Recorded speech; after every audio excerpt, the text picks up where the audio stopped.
Om Swastiastu, pemirsa Bali TV dimanapun Anda berada, kembali saya Nyoman Winata, redaktur pelaksana harian Bali Pos, menjumpai Anda ya seperti biasa dalam Bali Pos Talk. Kali ini kita bicara tentang permukaan atau air tanah gitu ya.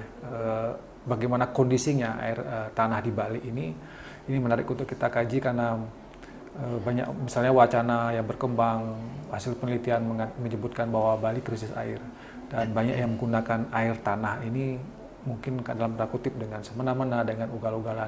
Tentu ini membahayakan. Nah, bagaimana upaya kita dalam penggunaan air tanah, bijak menggunakan air tanah, dan mungkin awalnya bagaimana kondisi air tanah kita. Saya akan mewawancarai Dekan Fakultas Sains dan Teknologi Universitas Ngurah Rai, Bapak Dr. Insinyur Putu Dodi Heka Ardana.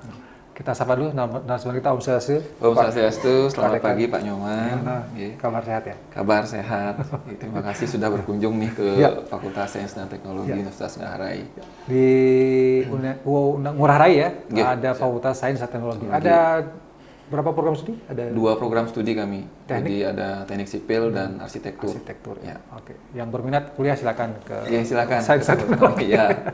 Baik, kita bicara tentang katakanlah permukaan air tanah atau kondisi air tanah di Bali. Nah, mungkin ada penelitian dan lain sebagainya dari Fakultas Sains dan Teknologi UNA. Mungkin bisa diceritakan awal. Jadi untuk kondisi air secara umum dulu. Jadi kondisi air secara umum di Bali secara umum sebenarnya masih aman ya. Jadi dari potensinya segala macam itu masih aman. Kemudian ke air tanah, sebenarnya Bali ini juga memiliki potensi yang sangat besar. Karena kan kita kalau bicara air tanah itu, Bali itu ada 8 cekungan air tanah, Pak. Jadi termasuk Denpasar ini salah satu bagian cekungan air tanah yang paling besar potensinya.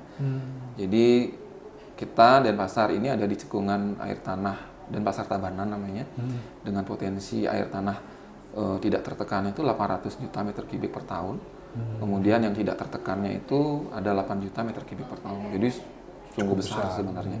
Sebenarnya mampu itu untuk menyuplai kebutuhan masyarakat. Ya.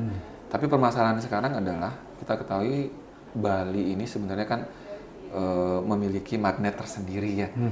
Jadi orang itu berbondong-bondong datang ke Bali ya untuk mencari penghidupan yang lebih layak begitu ya. Nah, ini akan menimbulkan dampak sebenarnya kepada secara linier ya pada peningkatan kebutuhan akan air itu sendiri. Makanya banyak masyarakat sekarang itu masih ada aja yang tidak mendapatkan air bersih. Ya.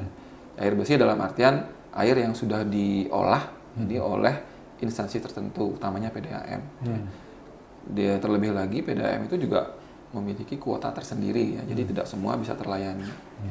Makanya orang itu akan beralih ke opsi yang lebih mudah, yaitu menggunakan air tanah itu sendiri ya, dengan cara mengebor segala macam ya. Nah, itu kan tanpa ada aturan yang jelas ya, tanpa ada regulasi yang pas bahwa semua orang itu, utamanya masyarakat umum itu boleh ya, mengambil air tanah itu dengan cara mengebor itu. Dan sepertinya seolah-olah sebebas-bebasnya. Sebebas-bebasnya seolah-olah seperti itu. Padahal sebenarnya kan harus ada aturan yang mengatur itu. Semestinya kalau kita berbicara masalah menjaga potensi itu, harusnya ada aturan yang jelas terkait dengan seberapa banyak nanti kita boleh mengambil air tanah tersebut.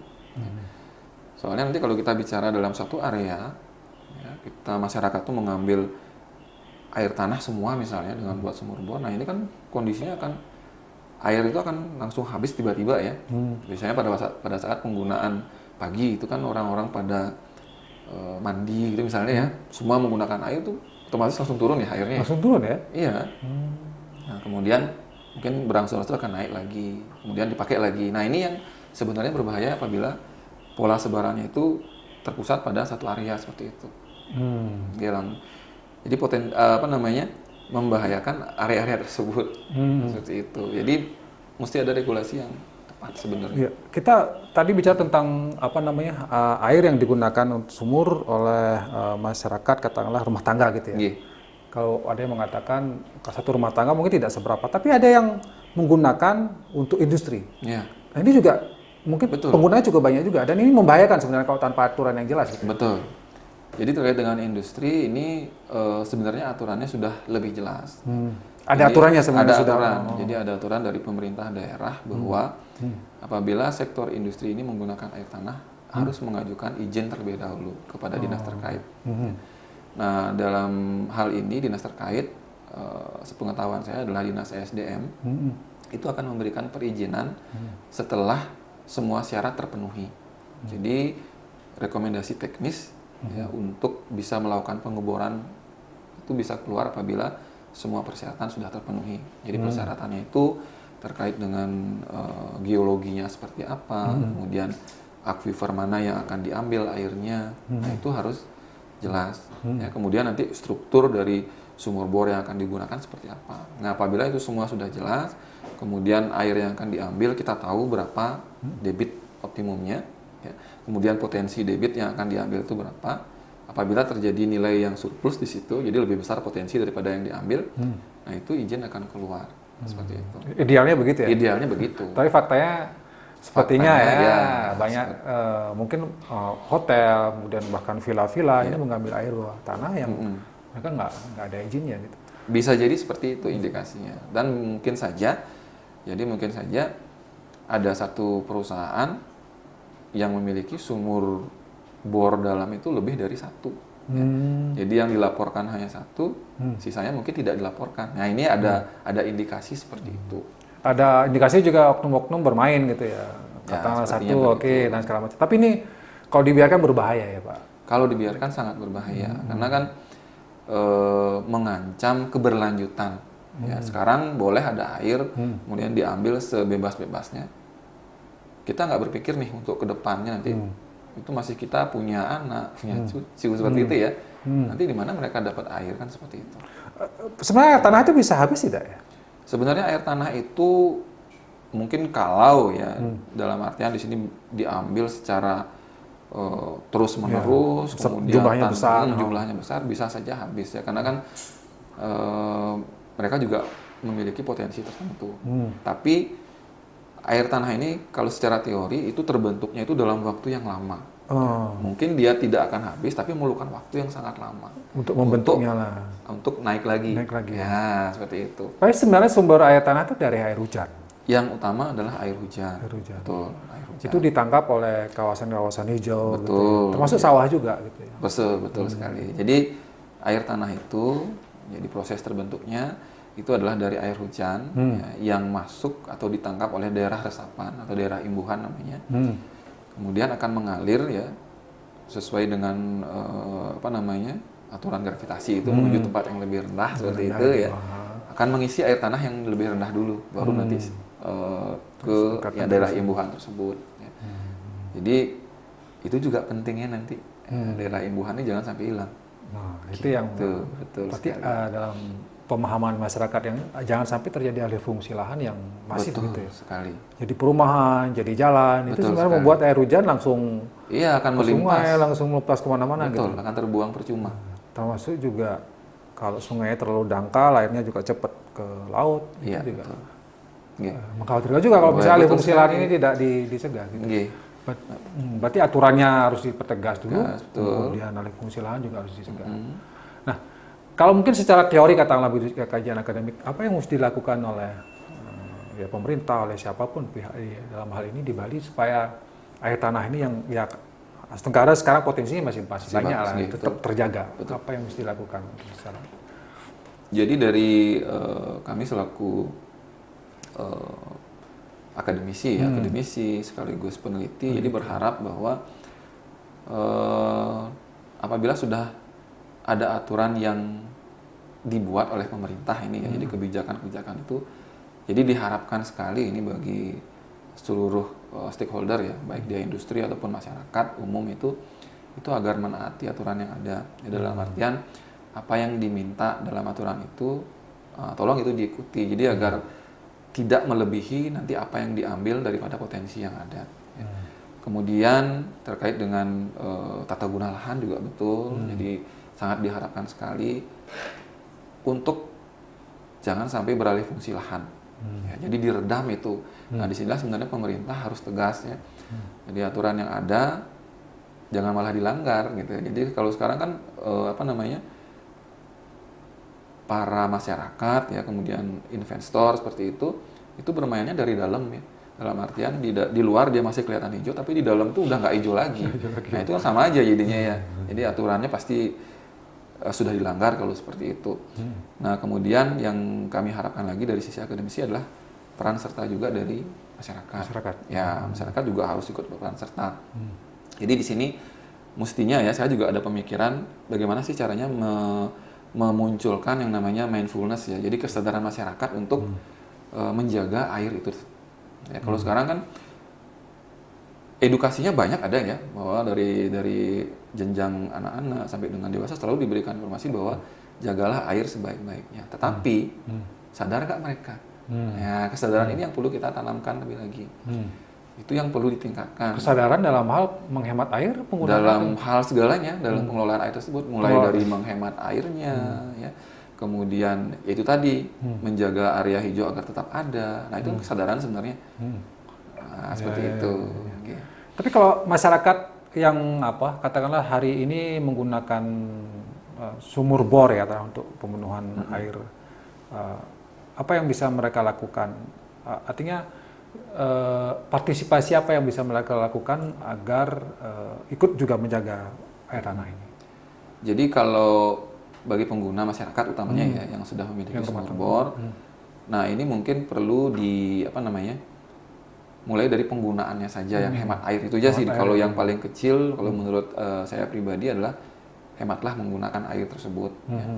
Jadi banyak juga yang menggunakan tanpa penampungan terlebih dahulu, gitu nih. Langsung diambil dipakai seperti itu. Jadi ada baiknya mungkin perlu ada tandon dulu, disimpan dulu airnya, kemudian digunakan secara hemat, mungkin secara bijak. Ya. Kemudian dari sisi akademisi juga sudah pernah melakukan, jadi untuk bisa membantu menambah air tanah tersebut, jadi agar tetap terjaga, mungkin bisa diterapkan yang namanya sumur-sumur resapan. Mungkin ini aturannya sebenarnya sudah ada dari pemerintah ya, bahwa di dalam mendirikan bangunan itu harus ada sumur resapan. Ya, tapi kenyataannya kan nggak ada. Nggak semua melakukan hal tersebut karena mungkin keterbatasan lahan. Ya padahal itu penting sekali sumur resapan itu. Ya. Bentuk sumur resapan apa itu? Jadi bentuk sumur resapan itu ya mungkin lubang gitu ya. Lubang dengan diameter tertentu ya. Nah, itu fungsinya adalah pada saat hujan. Ya, hujan itu kan kalau di rumah udah perkerasannya itu udah paving ya, sudah dirambat beton, air itu pasti akan mengalir keluar. Ya, tujuannya seperti itu. Jadi ada air yang tertampung, turun terinfiltrasi ke dalam tanah untuk mengisi air tanah tersebut. Nah, itu yang belum. Itu yang sudah ada tapi implementasi di masyarakat ini kayaknya kurang gitu ya. Mungkin karena keterbatasan lahan mungkin ya. Nah itu salah satu cara sebenarnya. Kemudian ada juga yang sudah dari kolega di Politeknik Negeri Bali sudah melakukan sumur dalam, jadi sumur resapan dalam dia. Ada juga. Jadi untuk satu kawasan dia.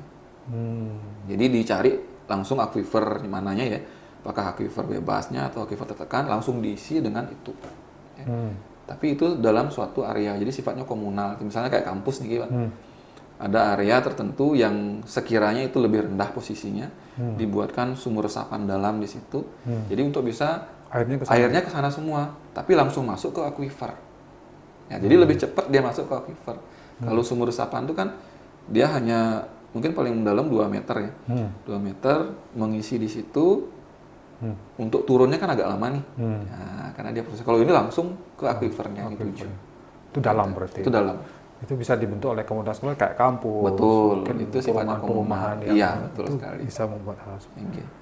Jadi sebenarnya banyak hal yang bisa dilakukan ya untuk bisa. Sebenarnya banyak hal ya dari sisi asal mau peduli aja. Betul, asal mau peduli saja dan tadi itu kesadaran. Jadi mindfulness itu harus. Tapi kalau industri sebenarnya dia harus kena pajak ya kalau penggunaan. Ya, kalau industri pastinya kena. Karena di sana ada meterannya itu ya. Ya, ada water meter. Water meter namanya. Makanya itu salah satu syarat dari dinas ya SDM untuk bisa mengeluarkan rekomtek itu harus ada water meter. Water meter. Jadi berapa banyak air yang diambil, potensinya berapa ini yang dibandingkan. Oke. Ya. Kalau pemanfaatan air permukaan itu dilakukan oleh PDAM harus. PDAM betul sekali. Yang mungkin sekarang agak Nah ini kan biasanya begitu ya akan muncul permasalahan pada saat musim hujan ya. Jadi masyarakat ngeluh nih nggak dapat air saya mati gitu. Padahal PDAM itu sedang berproses di sana untuk mengolah air karena kan sedimentasi, jadi sampah masuk semua sana pada saat musim hujan itu yang jadi kendala.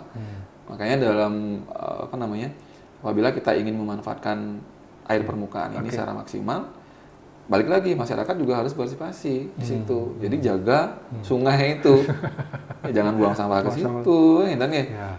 Nah itu harus jaga. Daerah hulu juga harus dijaga untuk tetap ada ini airnya. Baik. Kenten. Terima kasih Pak Dodi Pak sebagai Dekan Fakultas Sains dan Teknologi yang sudah memberikan kita gambaran sebenarnya kita harus bijak menggunakan air. Sangat bijak Sangat harus. harus. Betul sekali. Karena kalau tidak kita akan kesulitan air. Ya sementara air tanah masih lumayan tapi penggunaan kita juga sepertinya hari ini masih ugal-ugalan kalau begitulah. Ini perlu diatur dengan baik. Sekali lagi terima kasih Pak Dodi, terima kasih pemirsa Bali TV. Demikian Bali Post Talk kali ini saya ucapkan terima kasih. Saya tutup dengan Parmo Santi. Om Santi Santi Santi. Terima kasih, sampai jumpa.